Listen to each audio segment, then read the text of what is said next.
창세기 1장 1절, 2절, 2절 말씀입니다. 함께 한 목소리로 봉독하겠습니다. 시작.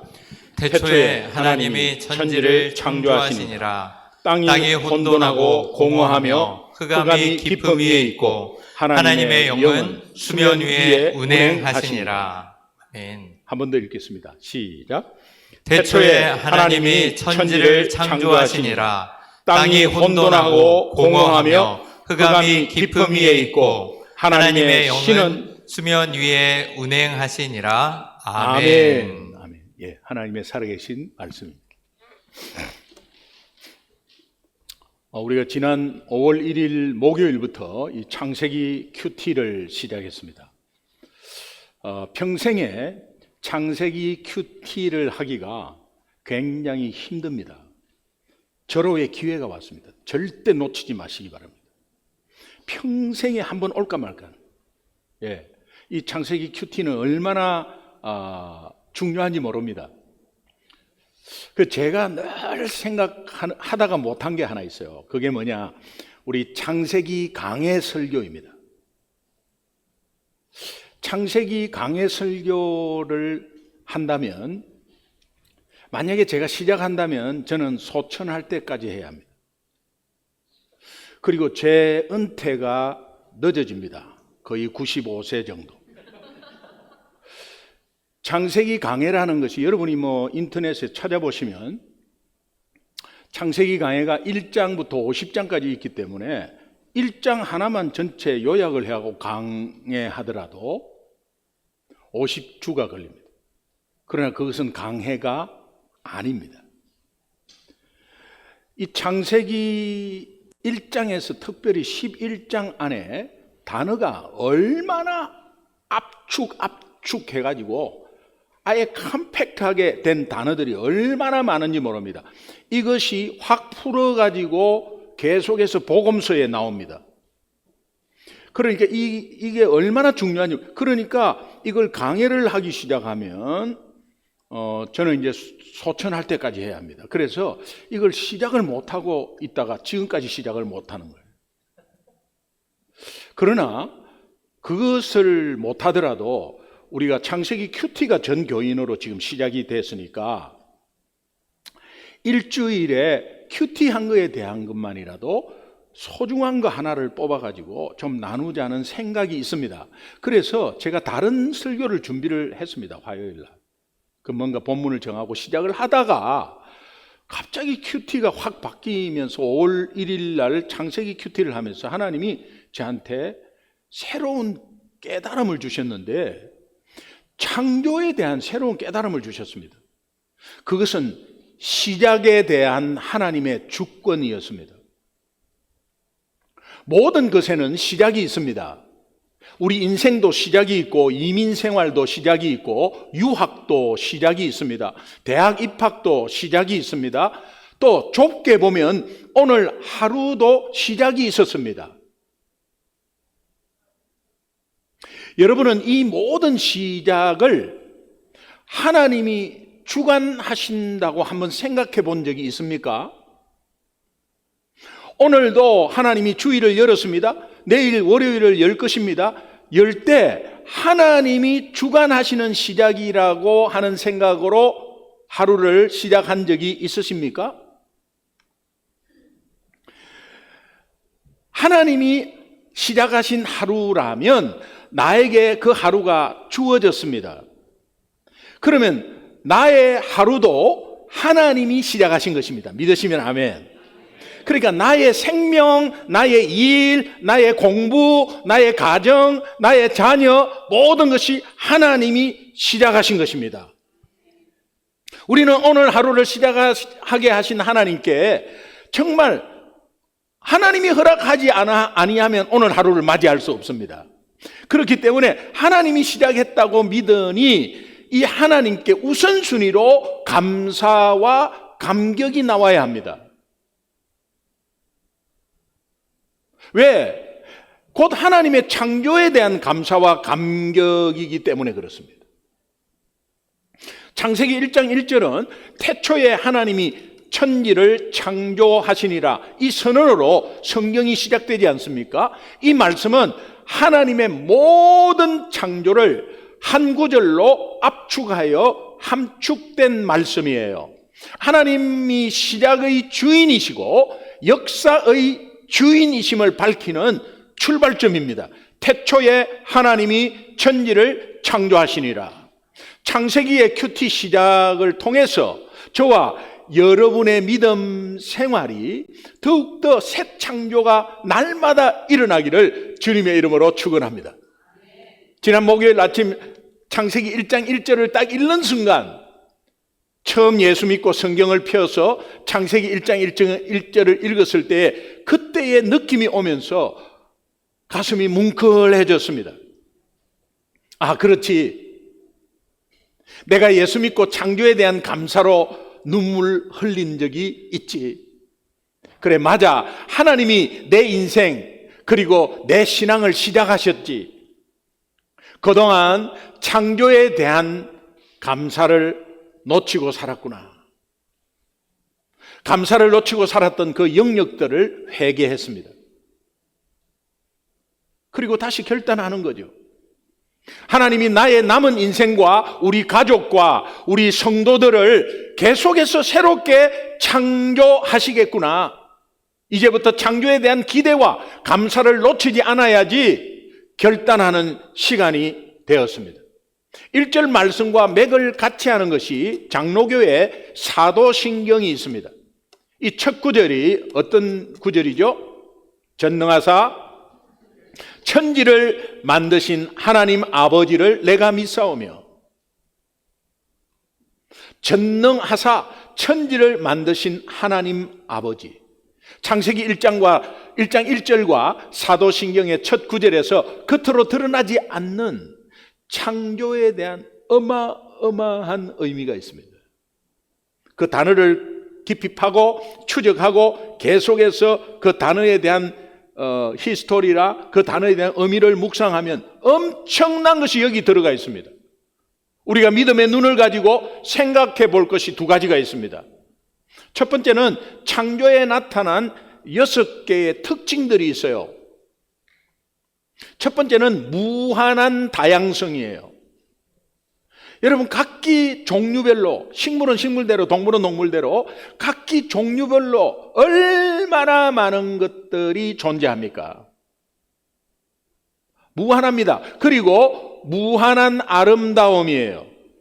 상상을 초월하는 매력적인 색깔들을 보십시오. 우리 컴퓨터에 이제는 색으로 이렇게 컴퓨터에 그립니다. 모든 아트가 어디에서 나왔느냐? 자연에서 나왔고 그 자연을 창조하신 하나님으로부터 나왔어요. 그러니까 이 탁월한 아트 작품들이 수없이 자연에는 존재합니다. 창조물입니다. 또 무한한 정확성이에요. 자연의 작품들을 현미경으로 이렇게 관찰해 보면 그 어떤 작품들마다 정교하고 얼마나 정확한지 모릅니다. 깜짝깜짝 놀랍니다. 네 번째는 무한한 능력이에요. 우주에는 상상을 초월하는 힘이 존재합니다. 특별히 우리가 살고 있는 이 지구에는 엄청난 파워가 있습니다. 그 파워가 자체의 인력이라고 하죠. 만유 인력이라고 하죠.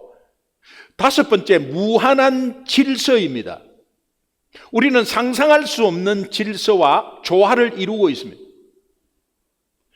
우주를 보면 상상할 수 없는 질서와 조화가 있습니다. 그 존재들의 상호 의존도, 정확한 조화를 이루는 운동들, 서로 놀랄만한 연관성을 다 가지고 있습니다. 마지막 여섯 번째는 무한한 신비입니다. 자연 세계는 아직도 해명할 수 없는, 증명할 수 없는 엄청난 현상들이 있습니다. 그러나 우리가 발견하지 못한 것이지 하나님의 창조의 능력입니다. 우리가 하늘과 땅에서 보는, 눈으로 보는 것만으로도 이 창조에 대한 신성과 능력을 알 수가 있습니다. 기적들은 얼마나 많이 일어나고 있습니까? 의사가 증명도 할 수 없는 기적들이 일어나고 있습니다. 우리 생각은 아니라고 하지만 하나님의 무한한 창조는 다시 한 번 더 회복시킬 수 있고, 다시 한 번 더 일으킬 수 있고, 다시 한 번 더 재창조할 수 있습니다. 26살 먹은 박용진이라는 2세 청년이 버지니아 텍 졸업하는 날까지 점자책으로 공부했습니다. 그런데 여기 앉아가지고 저하고도 한 5m, 6m밖에 안 되는데 앉아가지고 예수 영접하면서 눈을 떠버렸습니다. 어떻게 그런 일이 일어나죠? 있을 수가 없는 일어난 일들이 일어났습니다. 그때 옆에 있는 사람이 뭐라고 하냐 하면, 예수 믿는 사람이죠. 같이 예배를 드린 사람이죠. 그 기적의 현장에 있었던 사람이죠. 그런데 원래 병원에서 좀 보였는 거 아니야?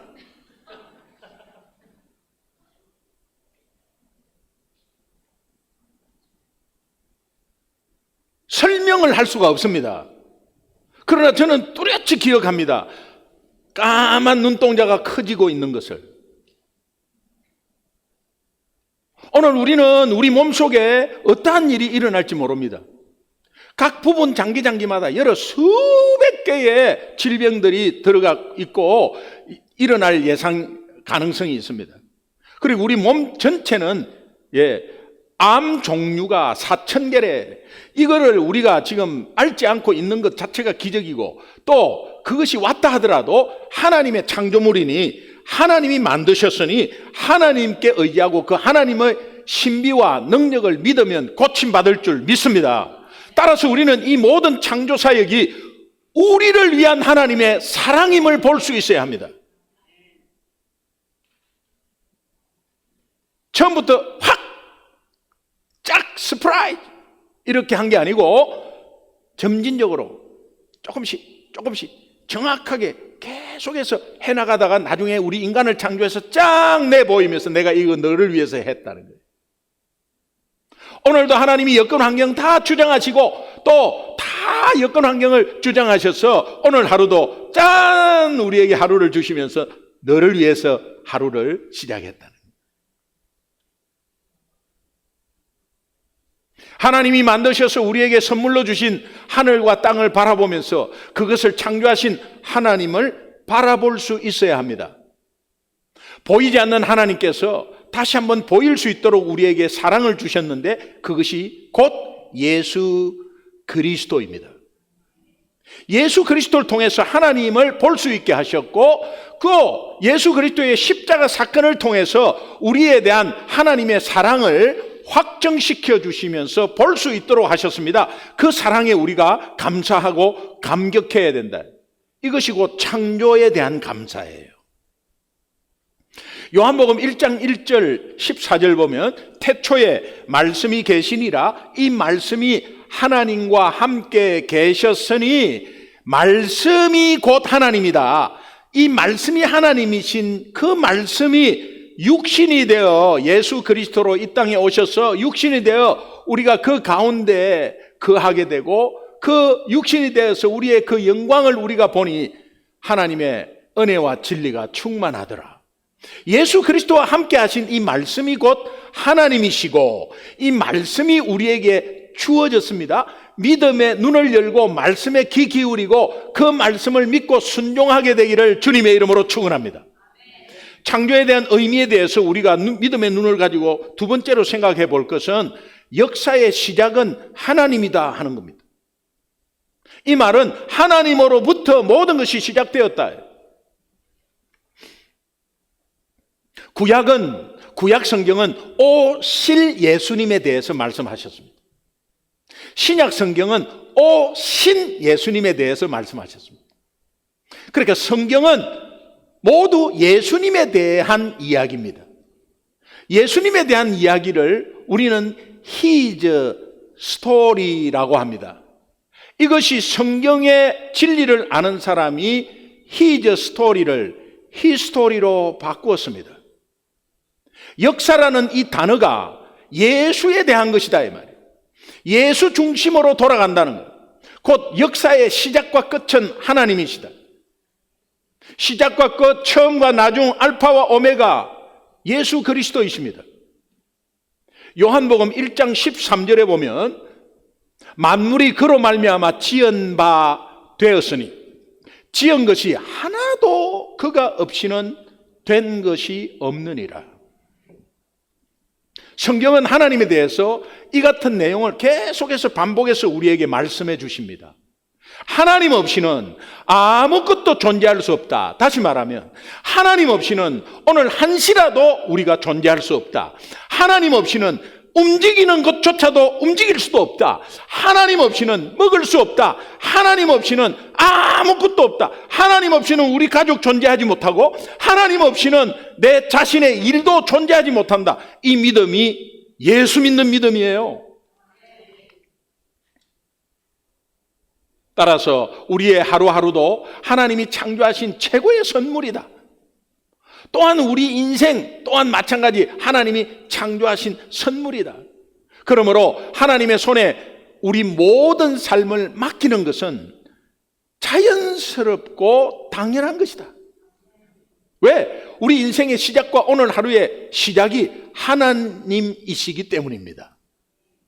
우리가 오늘 하루를 시작하게 하신 하나님께 우리의 염려되고 주저앉아 있는 삶의 영역들을 온전히 맡길 때에 우리는 다시 살아나고 회복되는 은혜, 주저앉아 있는 영역들이 일어나는 은혜가 있을 줄로 믿습니다. 하나님의 손이 우리 인생 전체를 책임지시고 인도해 주시기 때문에 이런 맥락에서 하나님이 천지를 창조하시니라 이 말씀을 여러분 가슴에 새기고 적용하고 순종하시기를 주님의 이름으로 축원합니다.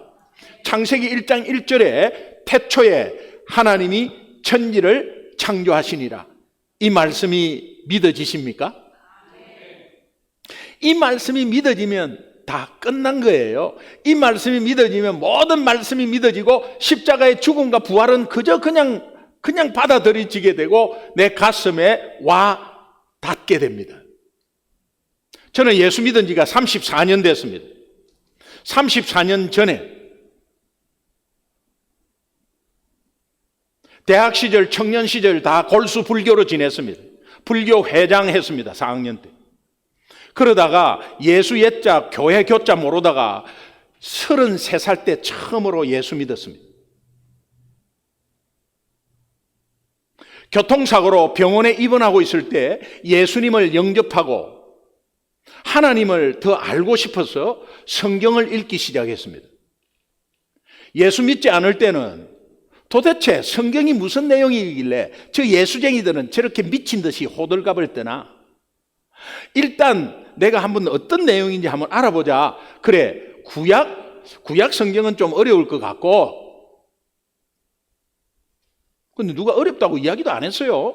그냥 어려울 것 같고 그냥 신약 성경부터 한번 보자 해가지고 마태복음 1장을 읽는데 마태복음 1장부터 누구는 누구를 낳고 하다가 쓸데없이 많이 나와가지고 그냥 이름도 어렵다고 덮어버려요. 그리고 본 적이 없어요. 그런데 병원에서 예수 영접하고 내가 하나님을 알고 싶어서 읽는데 성경을 신약부터 읽어가 되겠나? 처음부터 읽자. 그래서 구약 성경을 펼쳤습니다.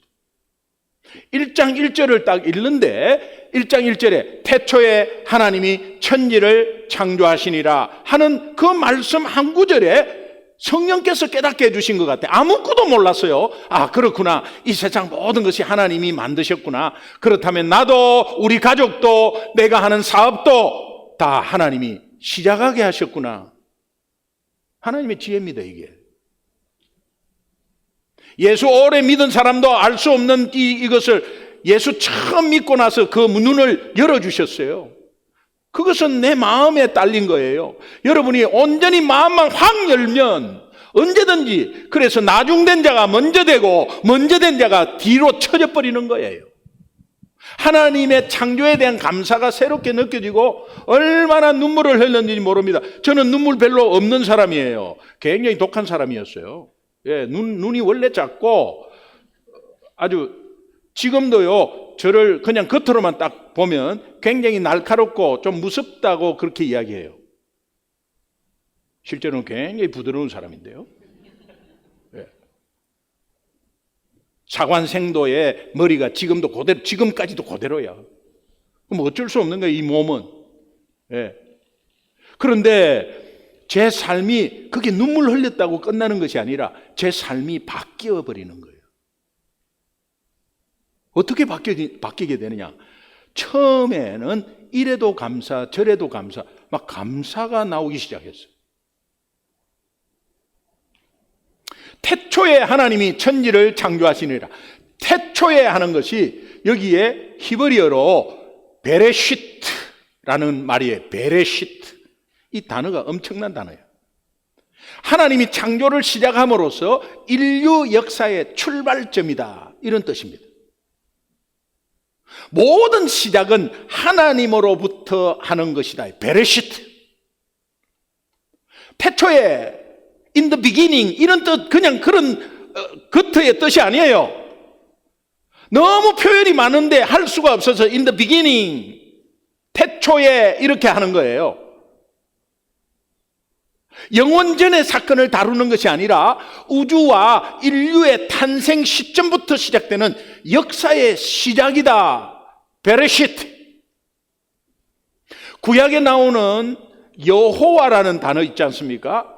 야훼, 여호와라는 단어. 이게 얼마나 중요한 단어인데 창세기에는 안 나옵니다. 창조할 때는 안 나옵니다. 뭐부터 나옵니까? 태초에 하나님이, 태초에 여호와가 안 나옵니다. 태초에 하나님이, 이 하나님 엘로힘이라는 단어인데 두려워해야 할 강하고 능력이 무한한 자, 그런 뜻이에요. 그러니까 이게 단어 자체도 그런 느낌이 있는 것 같아요. 엘로힘, 경외해야 될 최고의 존재. 1절에서 엘로힘은 하나님의 창조적 주권, 하나님의 창조의 능력을 처음부터 우리에게 주는 겁니다. 태초에 하나님이, 태초에 엘로힘, 천지를 창조하시니라. 하늘과 땅이 아니에요. 전 우주를 말하는 단어예요. 그리고 창조하시니라, 이 창조하시니라 단어를 보면 바라라는 단어인데 무에서 유로, 하나님의 완전한 창조 행위, 이런 뜻이에요. 그러니까 바라는 하나님과 함께 사용되어야지 다른 거와는 사용될 수 없습니다. 이 바라 단어에는 창조자 하나님에 대한 4가지 의미가 있습니다. 오늘 우리는 그냥 창조하시니 하나님이 창조했지 이러지만 히브리어는 그렇게 보면 안 되는 거예요. 여러분, 이 창조의 4가지 의미가 있는데 첫 번째는 하나님은 우주와 만물의 창조자입니다, 이런 의미. 바라. 두 번째는 하나님은 언약 공동체인 이스라엘의 창조자입니다. 이건 우리에게 해당되는데 하나님이 예수 믿는 공동체의 창조자입니다. 우리는 새 창조되어서 이 땅에 우리가 공동체로 이루었습니다. 세 번째는 하나님은 새 하늘과 새 땅의 창조자입니다. 계속해서 우리를 새롭게 하시는, 창조하는 하나님이십니다. 그래서 지금도 새롭게 창조되고 있고 계속 작업하고 있습니다. 네 번째, 하나님은 창조 바라라는 단어는 하나님은 인류 구원의 주권, 주도권을 가진 구원자입니다, 그런 뜻이에요. 이 4가지 뜻을 여러분이 들어보셨나요?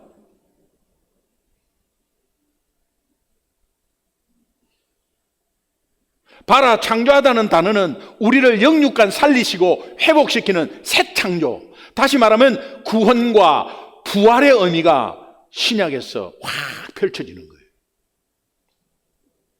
그 다음에 창세기 1장 2절입니다. 땅이 혼돈하고 공허하며 흑암이 깊음 위에 있고, 이건 무질서하고 황폐한 상황. 하나님의 영은 수면 위에 운행하시니라. 하나님의 영, 혼돈과 공허와 흑암에 인생 가운데 개입한 하나님의 영은 복수입니다. 복수형입니다. 그리고 창조하시니라라는 동사는 단수로 사용하셨습니다. 여기에 삼위일체의 개념이 나오는데 그것도 한 30분 이야기해야 돼. 자, 하나님의 영이 수면 위에 운행하시니라. 이 말은 하나님이 개입하시고, 다시 말하면 예수 그리스도가 우리 인생에 개입하셔서 예수 그리스도의 십자가의 죽음과 부활을 연결시킵니다.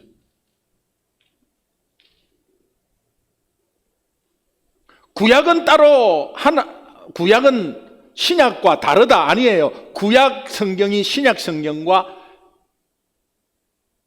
연결되는 거예요. 그래서 계시의 연속성이다 그렇게 말합니다. 자, 여기서 나오는 세 단어가 나오잖아요. 혼돈, 공허, 흑암.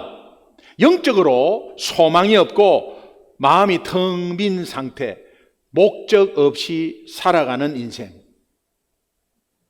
하나하나 살펴볼까요? 혼돈, 토후입니다. 토후. 마구 뒤섞여서 방향을 잃고 갈피를 잡을 수 없는 상태.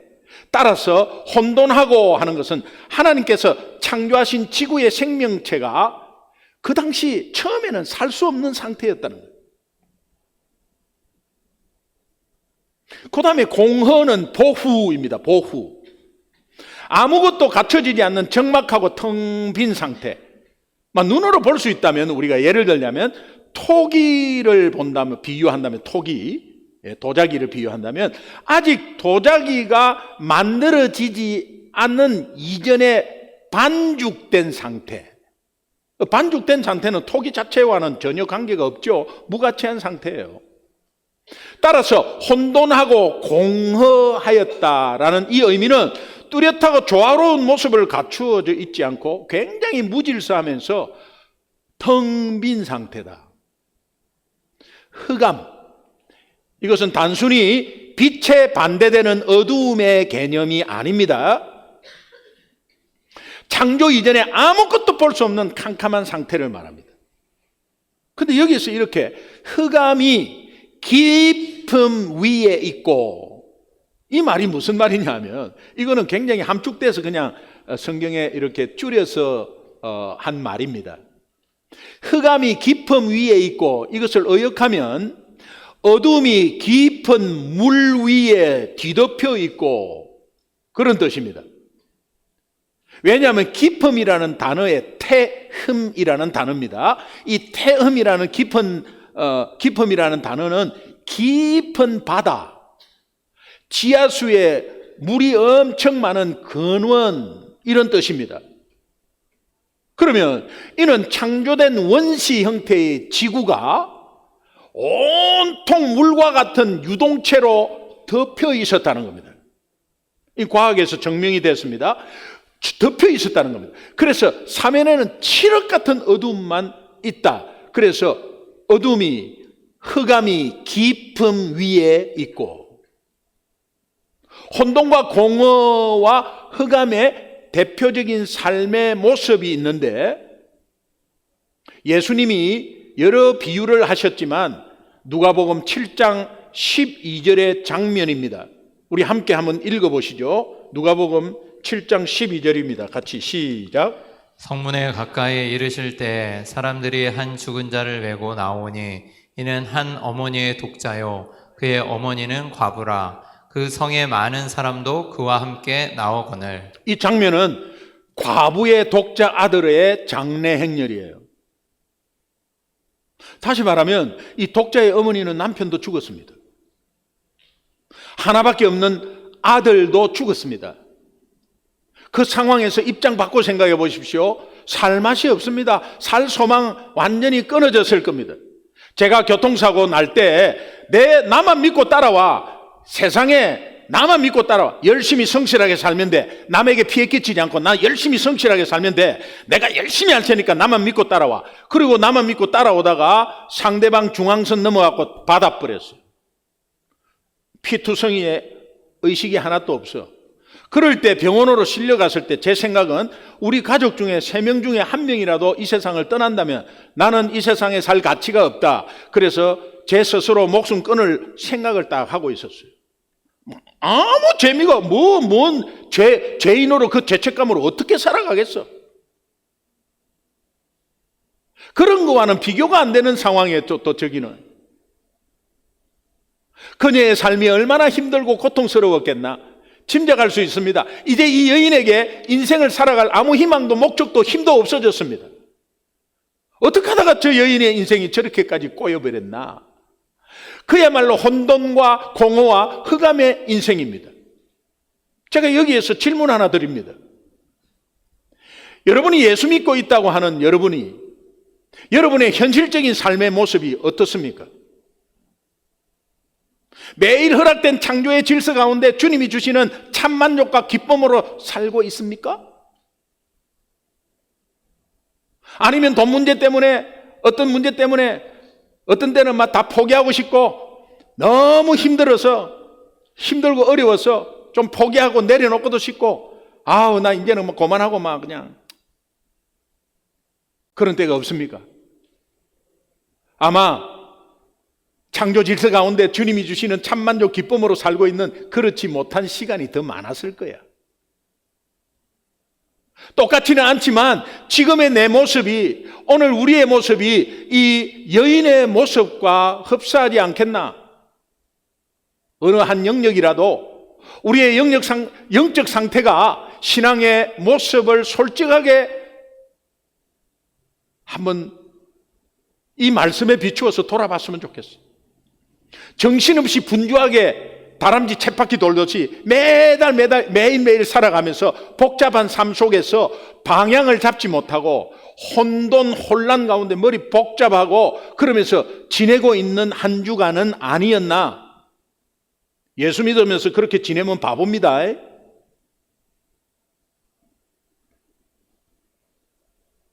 그러나 말씀은 우리에게 또 주어지십니다.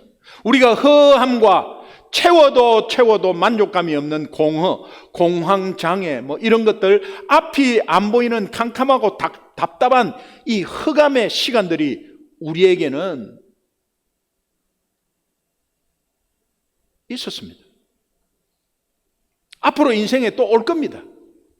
그러나 이 혼돈, 공허, 흑암에서 우리의 힘으로는 절대 벗어날 수 없습니다. 오직 벗어날 수 있는 유일한 길은 바로 하나님이 제시해 주셨는데 그 방법이 뭐냐? 하나님의 영은 수면 위에 운행하시니라.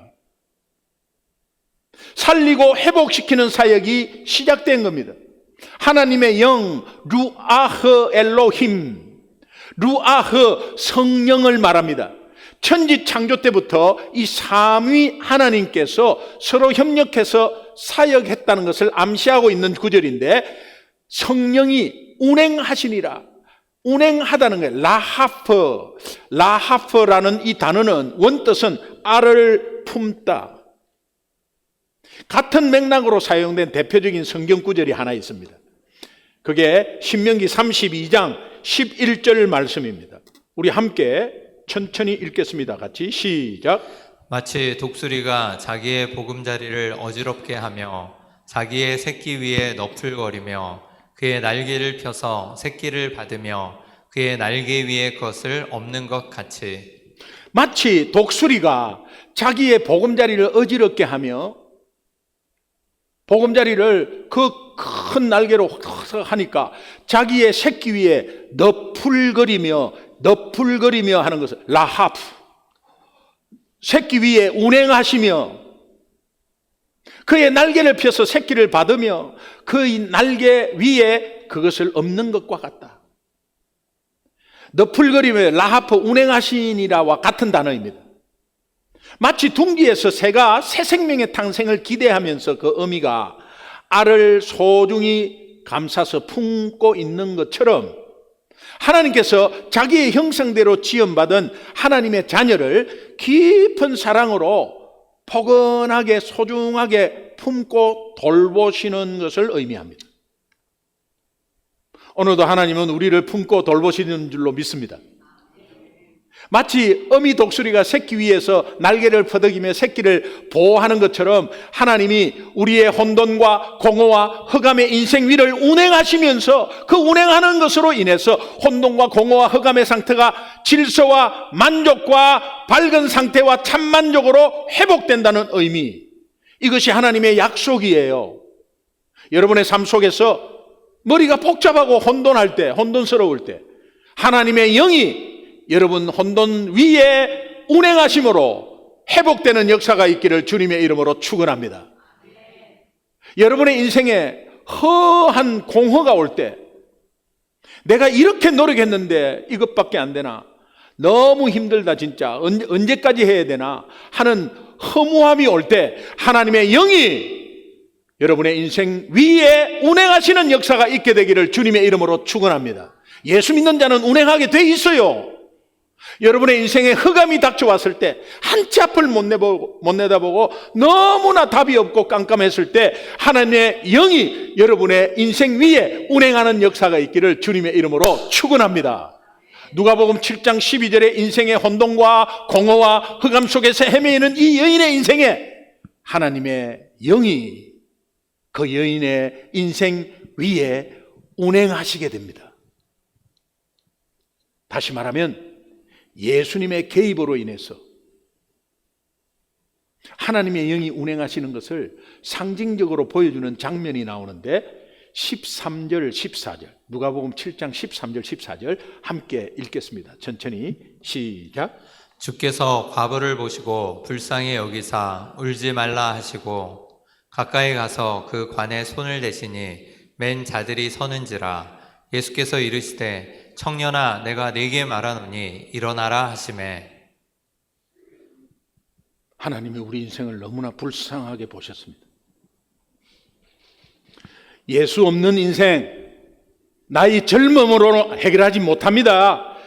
아무리 많이 배워도 그 속에 혼돈과 공허와 흑암이 있습니다.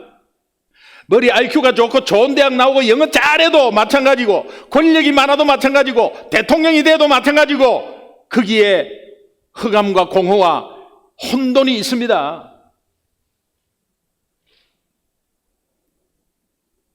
하나님이 인생을 불쌍하게 여기셔서 이 땅에 예수님을 보내주셔가지고 우리 그 혼돈하고 공허하고 흑암 가운데 있는 우리 인생에 개입을 하셨어요. 그 개입하심으로 우리가 다시 살아났는데, 이 혼돈과 공허와 흑암으로 가득 찬 이 여인의 인생에 예수님이 개입하심으로, 다시 말하면 하나님의 영이 이 여인의 인생 위에 운행하심으로 이 여인의 인생이 온전히 회복되었습니다. 혼돈과 공허와 흑암의 인생을 회복시키는 해답은 따라합시다. 하나님의 영이 수면 위에 운행하시니라. 수면 위에 운행하시니라. 마치 독수리가 혼미한 새끼를 돌보기 위해서 날개를 너풀거리며 품고 보호하는 것처럼 우리의 감싸주시는 하나님의 영이 우리의 인생 위에 운행하시고 예수 그리스도가 개입하심으로 혼돈과 공허와 흑암이 사라지는 역사가 있을 것입니다. 이것을 믿으시면 크게 아멘. 여러분의 인생 위에, 여러분의 자녀 위에, 여러분의 사업 위에, 여러분의 공부 위에, 가정 위에 하나님의 영이 운행하게 되기를 주님의 이름으로 축원합니다. 그리하여 하나님의 여러분의 인생에서 혼돈과 공허와 흑암이 온전히 사라지는, 아니 이번 한 주간만이라도 온전히 사라지는 역사 경험하게 되기를 주님의 이름으로 축원합니다. 아멘. 기도하겠습니다.